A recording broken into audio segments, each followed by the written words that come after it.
Amém. Glórias sejam dadas ao nome de Jesus. Meus irmãos, a passagem que separei nessa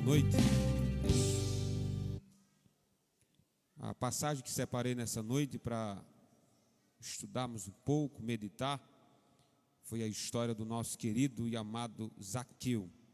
A temática que eu quero conversar é: Deus sabe chegar ao seu coração.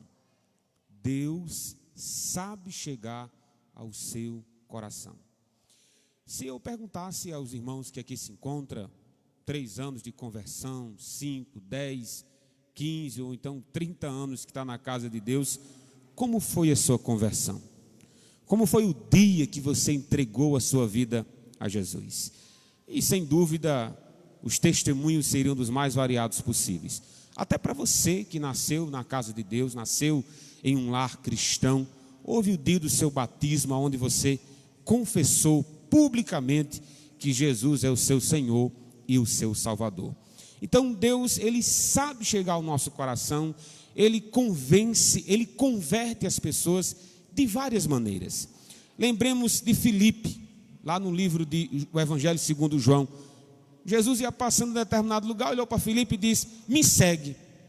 Aí Filipe creu no convite e seguiu Jesus. Pouco tempo depois encontrou Natanael, revela a Natanael algo que só ele sabia, e Natanael disse: tu és realmente o Messias que Israel esperava.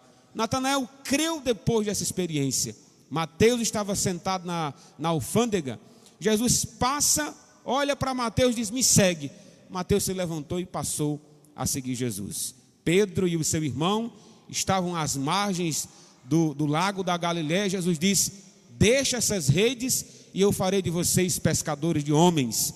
Eles deixaram as redes e passaram a seguir Jesus, e claro, tendo ele como seu único e suficiente Salvador. Então Deus não tem uma maneira única de nos chamar para a salvação. Não existe uma experiência específica que todos nós passamos. Não, Deus tem várias formas de chamar a minha atenção e a sua, várias formas de nos quebrantar, de tocar o nosso coração, e o dia de decisão de nós nunca mais sermos a mesma pessoa. Lembremos como foi a conversão do apóstolo Paulo. Saulo de Tarso estava com cartas indo em direção a Damasco. Para quê, meus irmãos? Para prender os crentes, para matar os crentes, para torturar os crentes. Mas no caminho, como diz o pastor Gesiel Gomes, as cartas de Damasco nunca chegaram. Mas as cartas de Éfeso chegaram, de Filipenses chegaram, de Tessalonicenses chegaram, e temos até aqui. Por quê, irmãos? Porque Deus encontrou o apóstolo Paulo no caminho de Damasco. Então Deus sabe chegar ao meu e ao seu coração. Na passagem que lemos, não é diferente. É Deus chegando ao coração de Zaqueu. É Deus salvando Zaqueu. E essa salvação se deu por etapas. A cada experiência de Zaqueu, a cada contato de Zaqueu com Jesus, mais ele se aproximava do seu dia de salvação, de libertação e glorificação do nosso Pai. Vejamos aí a primeira etapa com base nesse texto, se você puder deixar a sua Bíblia aberta, no Evangelho de Lucas, capítulo 19. A primeira etapa é a curiosidade de Zaqueu. Olha como se deu a curiosidade. Versículo 2 diz: eis que um homem chamado Zaqueu, maioral dos publicanos e rico, procurava ver quem era Jesus, mas não podia, por causa da multidão, por ser ele de pequena estatura. Olha o nível de curiosidade de Zaqueu. Versículo 4: então correu adiante, subiu a um sicômoro a fim de vê-lo, porque por ali havia de passar. Irmãos, Zaqueu estava com tanta vontade de ver Jesus, com tanta vontade de conhecê-lo de perto, que ele deixou de lado a sua posição social. Qual era a profissão de Zaqueu?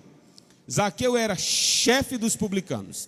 Ele era chefe dos funcionários públicos que prestavam serviço a Roma para arrecadar, eu vou dizer outro termo, para roubar os pagadores de impostos. Os impostos eram uma obrigação de todo império, era uma obrigação de todo reino que era subjugado por Roma. Roma já havia subjugado Israel, toda a Palestina estava sob o governo de Roma, e ela cobrava tributos. E o que Roma fazia? Ela elegia alguém rico, vendia esse cargo de chefia, para que através desse chefe, ele contratasse outros funcionários para arrecadar mês a mês, ano a ano, tributos. Aí eu pergunto, quem é que gostava de uma profissão dessa? Quem é que gostava de um homem com uma posição dessa? Quer dizer, ele era cobrador de impostos e era líder desses cobradores. Então, ninguém gostava de Zaqueu. Pois bem, ele deixou de lado essa posição social e o texto diz que ele era rico. Irmãos, um rico não precisava subir numa árvore. Zaqueu subiu numa árvore porque era de pequena estatura. Ele poderia ter mandado algum dos seus oficiais ou algum dos seus subalternos procurar Jesus, ter um particular com ele ou exigir alguma coisa, mas nada disso. A curiosidade foi tão grande que ele deixou de lado a sua riqueza, deixou de lado o ódio que a multidão tinha dele e subiu em uma árvore. Veja quão curioso era Zaqueu. Eu preciso ver quem é esse Jesus de Nazaré. Como se não bastasse essa curiosidade, outra etapa foi a oportunidade de Deus na vida de Zaqueu. Ele estava querendo conhecer Jesus, mas Jesus já o conhecia. Ele queria conhecer Jesus de longe e Jesus queria ter um particular com Zaqueu. Acompanhe comigo a leitura, por favor, do versículo de número 5. Diz aí: quando Jesus chegou àquele lugar, que lugar? Lá na árvorezinha que Zaqueu estava, lá no sicômoro. Aí o texto diz: Jesus, olhando para cima, disse: Zaqueu, desce depressa, pois hoje me convém repousar em tua casa. Quer dizer, o homem estava querendo ver Jesus de longe, subiu em uma árvore para que quando Jesus passasse, ele visse, e de repente Jesus vai à árvore onde Zaqueu estava, olha para cima, e qual o nome que Jesus o chama? O chama de Zaqueu. Apesar de todo o ódio daqueles que estavam em volta tinha de Zaqueu, apesar da má fama que todos sabiam, Jesus o chama pelo nome. Jesus sabia onde ele estava e queria se revelar mais profundo na vida de Zaqueu. Meus irmãos, quantos homens vêm com curiosidade à casa de Deus, quantos homens querem ficar na superficialidade do que é ser um cristão de verdade, até que Jesus nos dá uma oportunidade de mudança, uma oportunidade de salvação, uma oportunidade de conhecê-lo de perto. Quantas pessoas não conhecem a Deus apenas de ouvir falar? Quantas pessoas sabem o que é ser cristão porque a esposa é cristã, porque o marido é cristão, porque os pais são cristãos? Mas há uma experiência que você precisa passar. É uma experiência muito particular. E Jesus chega para Zaqueu, chama pelo nome e diz: eu quero ir na sua casa. Irmãos, não era uma conversa de esquina, não era uma conversa de praça, era uma conversa dentro da casa de Zaqueu. Jesus não queria encontrar Zaqueu nas ruas, ele queria se encontrar com Zaqueu dentro da casa dele. Quer dizer, era Zaqueu querendo conhecer Jesus, e Jesus estava disponível a ser conhecido por Zaqueu. Então nós vemos a curiosidade, vemos a oportunidade de Zaqueu em conhecer Jesus mais de perto. E o que vem depois? A hospitalidade de Zaqueu. Olha que hospitalidade. Versículo 6. O versículo, já que Jesus se ofereceu, o que diz o versículo 6? Ele desceu a toda pressa e o recebeu com alegria. Glória a Deus. Nós vemos aqui prontidão na atitude de Zaqueu em relação a receber Jesus e vemos alegria. Irmãos, como é que aplicamos essa pequena parte aqui para nós? Em relação ao culto. Quantos cultos evangelísticos não já fizeram? E aos poucos estamos voltando a fazer. Os cultos evangelísticos é uma forma de apresentarmos Jesus à rua em que você mora, aos seus vizinhos, aos seus amigos, às pessoas mais achegadas a você. E há duas exceções para um culto evangelístico. Você tem prontidão, olha, a minha casa está disponível para receber vocês, para falar de Jesus, para um culto evangelístico, mas a prontidão, ela é algo bom, mas não é suficiente, porque às vezes a sua casa está disponível, mas seu coração não está. Às vezes a sua calçada está disponível, mas o azedume toma conta de você. Os irmãos chegam com som, chegam com a luz. Eu fui realizar um culto evangelístico uma vez, cheguei cedo, eram umas 5 horas da tarde, eu coloquei o cordão de luz, alegre, animado, vamos falar de Jesus nessa rua. Aí quando foi 6 horas eu liguei o cordão de luz. Aí o dono da casa foi, olhou assim para o contador, aí vi que o contador parece que estava mais rápido, ele disse: ei, vamos desligar essa luz, vamos deixar para ligar só na hora do culto. Eu disse: tá bom, a casa é sua, a energia quem paga é você, tudo bem. Houve uma prontidão porque a casa estava disponível, mas não houve alegria em receber um evangelista, não houve alegria em anunciar a palavra de Deus. Zaqueu não, meus irmãos. Jesus disse: Zaqueu, eu quero ir na sua casa. Zaqueu desceu depressa e recebeu com alegria o homem chamado Jesus. Não é só estar disponível, meu irmão, é ter um coração aberto, um coração alegre em receber o homem chamado Jesus. Está bonita a história? Começou com a curiosidade, de repente veio a oportunidade, veio a hospitalidade em levar Jesus para casa. Está bonito. Mas tem o versículo 7 na história. O que diz o versículo 7? Enquanto houve essa alegria por parte de Zaqueu, essa hospitalidade, houve uma oposição a Zaqueu. Olha o que diz o versículo 7. Todos os que viram isto se alegraram. É assim que está na sua Bíblia? Ah, não. Como é que está aí? Todos que viram isto murmuravam, dizendo que eles se hospedaram com o homem como? Pecador. Você acha que um compromisso com Jesus é um aplauso do mundo? Você acha que levar Jesus para sua casa, tê-lo como seu Senhor e tê-lo como seu Salvador, o mundo vai bater palmas para essa decisão? O mundo vai ser seu inimigo, rapaz. Talvez você está adiando a sua decisão de se tornar um crente em Jesus, achando, o que os meus amigos vão pensar?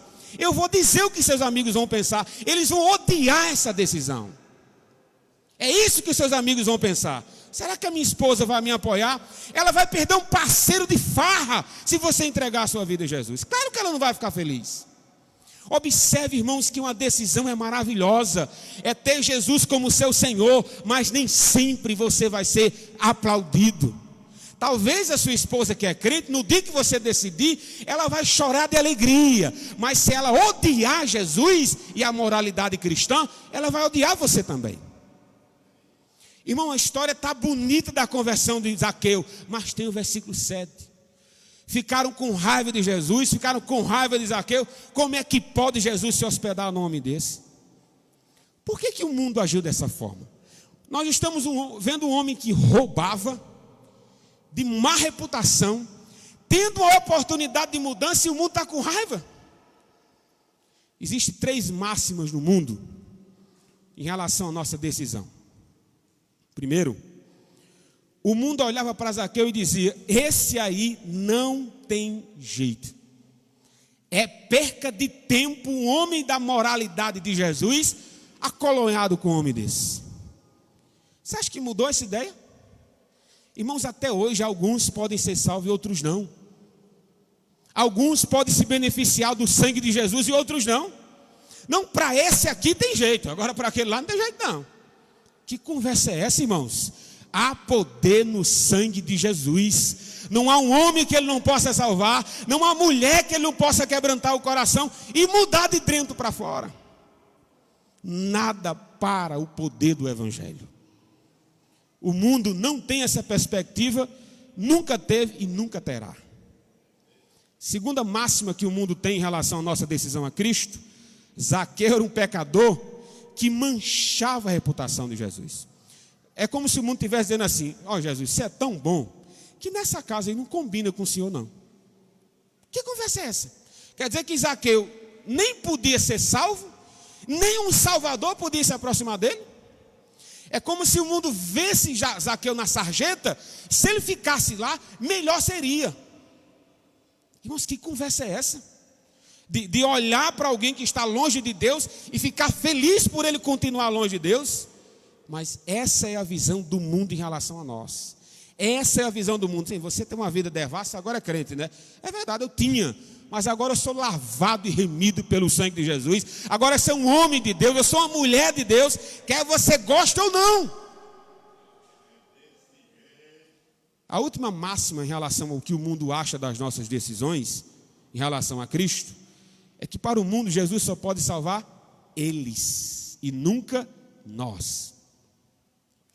Olha, Jesus vai salvar, sim, vai salvar quem? Ele vai salvar a mim. Tem jeito para mim, tem salvação para mim. Para você não. Que conversa é essa?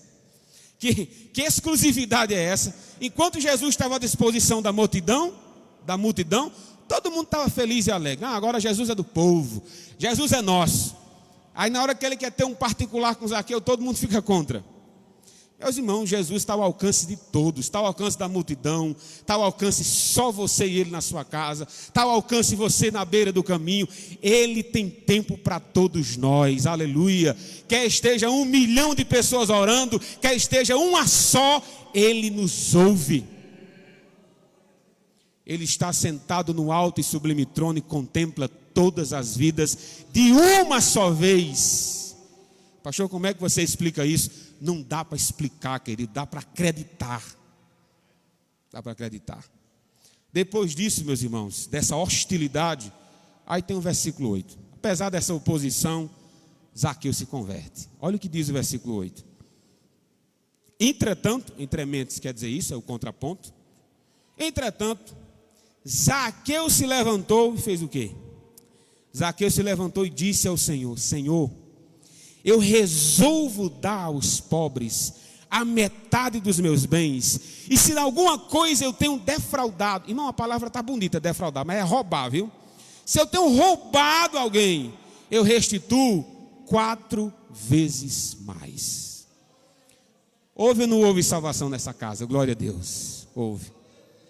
O mundo estava querendo, Zaqueu, quanto mais longe você estiver de Deus, melhor. Aí Jesus dizia: Zaqueu, quanto mais perto você estiver de mim, melhor para você. O mundo dizia: Zaqueu, não tem jeito para você. Jesus, você está manchando a sua reputação. Jesus disse: eu não quero ser manchado a reputação, eu quero lavar com o meu sangue os que estão perdidos. Não havia sujeira onde Jesus estava, havia uma limpeza de dentro para fora, pois é isso que a presença do Salvador faz. Ela salva, ela limpa, ela restaura, ela purifica. Não tinha perigo, irmão, de Jesus ser contaminado por Zaqueu e seus amigos.